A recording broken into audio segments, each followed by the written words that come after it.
Hello engineers, कैसे हो आप सब। आई होप अच्छे हो गए, सर्दी से बचे हुए हो और अपना जो गेट का पेपर है वो बहुत एक एक दिन निकल के पास आता जा रहा है। तो हमारी तैयारी ने ज़ोरों पे होनी चाहिए। मैथ के अलावा अपने सब्जेक्ट्स पे ज़ोर दे लो बच्चों, क्योंकि हमें निकालना है गेट जो 2024 फैब में होने वाला है। तो अभी जो हम टॉपिक करने वाले हैं बच्चों, ज़्यादा बड़ी वीडियोस नहीं बना रही मैं, एक या दो टॉपिक आपको, एक ही टॉपिक, छोटा सा टॉपिक और छोटी सी वीडियो में समझाने की कोशिश है मेरी।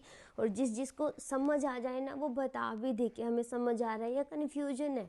अगर कोई बच्चा कहीं पर कन्फ्यूज़ होता है तो मुझे ज़रूर से ज़रूर बता दे, क्योंकि तभी तो मैं आपका कन्फ्यूजन दूर कर पाऊँगी। ठीक है भाई, टॉपिक है solution of non homogeneous system of linear equation. ये जो लीनियर अलजेब्रा हमारा चल रहा है उसी के अंदर मैट्रिक्स के अंदर आता है बच्चों। हम इन्वर्स निकालना सीख जाते हैं ना, उसके बाद आपके ना पेपरों में आए हुए क्वेश्चंस हैं।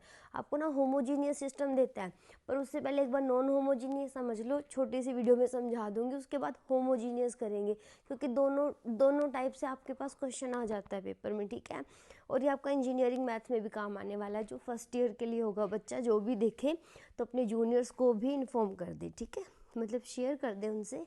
देखो, हमें निकालना है system of linear equations in matrix form में। मैट्रिक्स के तरीके से हमें लीनियर इक्वेशंस को सॉल्व करना है। तो आपके सामने पहला क्वेश्चन है भाई, देखो दो इक्वेशन दे रखी है, इक्वेशन 1 इक्वेशन 2। इसके अंदर क्या दिया हुआ है ये देखो। अब आपके दिमाग में आएगा मैट्रिक्स से क्या ज़रूरत है सॉल्व करने की, इनको तो हम ऐसे भी कर सकते हैं। कैसे? कोफिशिएंट कंपेयरिंग से करते हैं, जो हमने 10th में सीखा था और सब बच्चों को आता भी होगा। पर बच्चों ये इसलिए सिखा रही हूँ क्योंकि उसके बाद आपको 3 इक्वेशन को सोल्व करना है या 4 को सोल्व करना है। 4 वाला कम आता है, पर 3 वाला तो बहुत ही नॉर्मल है बच्चों, और 2 वाला ईजी होता है, इसलिए एग्जामिनर देता नहीं है। तो देखो, इसको सोल्व करने के लिए स्टेप्स समझो कि आपको स्टेप बाय स्टेप कैसे चलना है। सबसे पहले इक्वेशंस को मैट्रिक्स की फॉर्म में कन्वर्ट करो। कैसे? आपको जो ये 3 2 2 और 3 दिख रहा है, इनको हम मैट्रिक्स की फॉर्म में ऐसे लिख लेंगे। ठीक है, जो ये एक्स और वाई है उनको हमने ऐसे बना दिया। अब आप कहोगे क्या इसको हमने ऐसे लिखा तो सेम आया? यस ऑफ कोर्स ये सेम होता है। देखो, 3 की एक्स से मल्टीप्लाई 3x, 2 की 2y से मल्टीप्लाई ये रहा, और बीच में प्लस आता है। तो इन इक्वेशन को हम ऐसे लिख सकते हैं।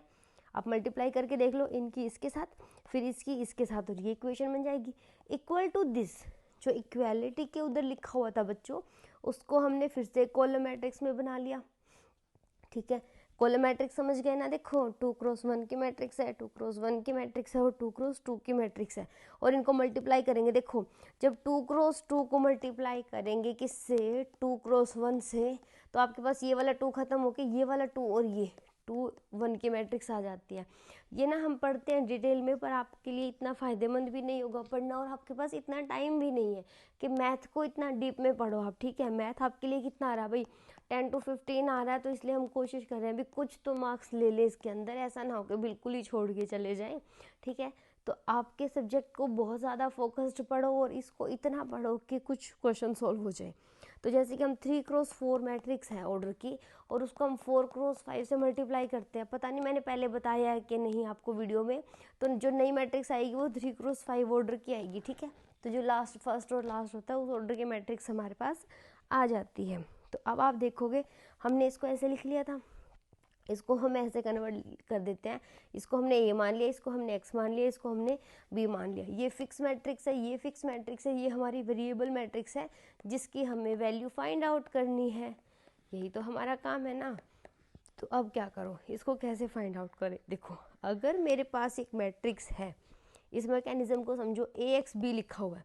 अगर मैं ए इनवर्स से दोनों तरफ मल्टीप्लाई कर दूँ तो ए इनवर्स ए क्या बनाएगा आपके पास? आइडेंटिटी मैट्रिक्स को किसी भी एक्स से मल्टीप्लाई करोगी, किसी मैट्रिक्स से, वेरिएबल मैट्रिक्स से, तो क्या आएगी? वही मैट्रिक्स आएगी फिर से। तो यहाँ से आपके पास सिर्फ एक्स बच जाने वाला, और एक्स की ही हमें वैल्यू चाहिए। इसी की तो वैल्यू चाहिए ना, ये मैट्रिक्स हमने एक्स बनाई है, इसकी वैल्यू चाहिए। इसके लिए हमें क्या करना पड़ेगा? अब देखो, आपको स्टेप समझ आ गया भी, हमें ए इनवर्स फाइंड आउट करना है। ठीक है, तो अब हमने क्या करना है भाई? Find A inverse. कैसे निकलेगा? 1 में ए का डिटरमिनेंट इंटू में एडजॉइंट ऑफ ए। और ये हम बहुत डिटेल में कर चुके हैं, बहुत डिटेल में इन द सेंस मैंने आपको ये निकालना सिखा दिया है। जिस बच्चे ने नहीं देखा वो इससे जस्ट लास्ट वीडियो भी देख लेगा ना, तो उसको याद आ जाएगा, रिवाइज हो जाएगा कि कैसे एडजॉइंट निकलता है और कैसे हमारा इन्वर्स बनता है। ठीक है, तो डिटरमिनेंट हमने लिया भाई 9, माइनस में 4, माइनस माइनस प्लस हो गया, फिर फॉर्मूले का माइनस आ गया, तो 3 माइनस होगा तो 1 माइनस बचेगा ना, ठीक है, ये बन गया 5, ठीक है। अब इसका मैंने शॉर्ट ट्रिक भी बताया था बच्चों, आपके पास क्या होता है, देखो अगर मेरे पास एक मैट्रिक्स है 2 3 4 5 है, और हम मेरे को क्या करना है इसका क्या करना है, पहले तो हमने इसके माइनर निकालोगे, फिर कोफैक्टर लोगे, फिर ट्रांसपोज लोगे, ये 3 करोगे ना, MCT, ये 3 ऑपरेशन लगाओगे ना, तो उसके बाद क्या मैट्रिक्स आएगी आपके पास, डायरेक्ट इन दोनों की जगह बदल दो, 5 और 2 बदल दी, इन दोनों के साइन बदल दो, -3 -4, बस इतना सा, ये आ गया एडजॉइंट। ये आता हमारा 2 क्रॉस 2 के केस में, बहुत आसान होता है निकलना। तो अब आप समझ गए कैसे, हमने इन दोनों की जगह बदल दी, ये बदल दी, इन दोनों के क्या करें, साइन बदल दिए, ये देखो बच्चों मैट्रिक्स क्या है, ये रही, इन दोनों के साइन बदल दिए हमने, इन दोनों की जगह बदली तो खास पता नहीं चल रहा हमें, ठीक है, तो ये मैट्रिक्स आ गई। अब हमने क्या करा है, इसको सोल्व करके यहाँ लिख दिया, इसको एज इट इज़ लिख दिया, क्योंकि आ गया हमारा ए इनवर्स ये। उसके बाद आपने इस ए इनवर्स को यहाँ यूज़ किया, बी से मल्टीप्लाई करा और आपके पास आंसर आ जाएगा। वो कैसे, देखो इसको मैंने बाहर लिख लिया एज इट इज़, बाद में अंदर भेज देंगे, जरूरी है अभी इसको 3/5 2/5 लिखना पड़ेगा, बाद में कर देंगे। अब इस रो का फर्स्ट कॉलम से मल्टीप्लाई करो, देखो 2 क्रॉस 2 से 2 क्रॉस 1 जाएंगे तो 2 क्रॉस 1 की बचेगी, ये खत्म, ये 2 और ये 1 बच गया, तो माने कि ऐसी कोई मैट्रिक्स आएगी, एक ही कॉलम होगा उसके अंदर।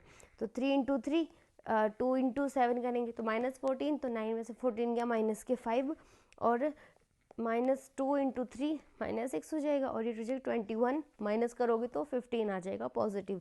तो अब आपने क्या करना है, 5 को अंदर भेज दो, 5 को अंदर भेजा, देखो 5 डिवाइड 5 हो जाएगा, तो माइनस है इसके साथ, 15 डिवाइड 5 करोगे तो ये कितना आएगा, 3 आएगा, ऊपर आ गया 1, तो -1 और 3 आ गया। अब इनको कंपेयर कर दिया, ये इसके इक्वल है, ये इसके इक्वल है, तो x की वैल्यू आ गई, y की वैल्यू होगी, और आपका आंसर आ गया। आसान था, आसान तो ये सच वैसे भी था बच्चों, अगर हम कोफिशिएंट कंपेयरिंग से या एलिमिनेशन मेथड से किसी से भी करते ना, तो भी 2 क्रॉस 2 हमारे लिए 2 इक्वेशन और 2 वेरिएबल सोल्व करना आसान होता है। पर बात आ जाती है कब, जब 3 इक्वेशन दे रखी हो। इसका भी तरीका है, अगर आपको एक साथ x y z निकालना है तो क्या करो, पहले इन दोनों में से z गायब कर लो, फिर इन दोनों में से z गायब कर लो, और फिर x y में बचेंगी दोनों, उनको सोल्व कर लो, 2 वैल्यू आएंगे x y, और किसी एक में रख दो, z की वैल्यू हो जाएगी। ये तरीका होता है बच्चों, पर क्या हम इतना ही लगाएंगे हर केस में, नहीं ना। देखो इसमें तो कर सकते हैं, इन दोनों में से z को एलिमिनेट करोगे, इसमें है ही नहीं ऑलरेडी, तो उस इक्वेशन को इसको सोल्व कर लोगे, x y आएंगे, किसी एक में पुट कर दोगे z आएगा। यहाँ तो कर सकते हैं, इतना ही लेंथी बनेगा जितना अभी बना है, पर कुछ केसेस में ये बहुत कॉम्प्लिकेटेड हो जाता है, माने कि थोड़ा टफ लगता है, ठीक है। तो अब आसानी से सोल्व करते हैं। हमने क्या करा, मैट्रिक्स मेथड से सोल्व करते हैं, एग्जामिनर लिख भी देता है सोल्व बाय मैट्रिक्स मेथड, पर उनको थोड़ी ना पता होता हमने किस तरीके से सोल्व करा है। तो जिस बच्चे को इक्वेशन के तरीके से लगे और पेपर में लगे कि भी मैं ऐसे भी कर सकता हूँ, तो कर देना, कोई प्रॉब्लम नहीं होगी। चलो अब हम जो करने वाले मैट्रिक्स मेथड से, -1 लिखा मैंने, यहाँ 1 है, यहाँ 1 है, ये दोनों लिख दिए, -2 यहाँ 1 है, यहाँ -1 हो गया, 6 -3 z नहीं है, तो z के साथ क्या है भाई, 0 z है, तो 0 लिख दिया।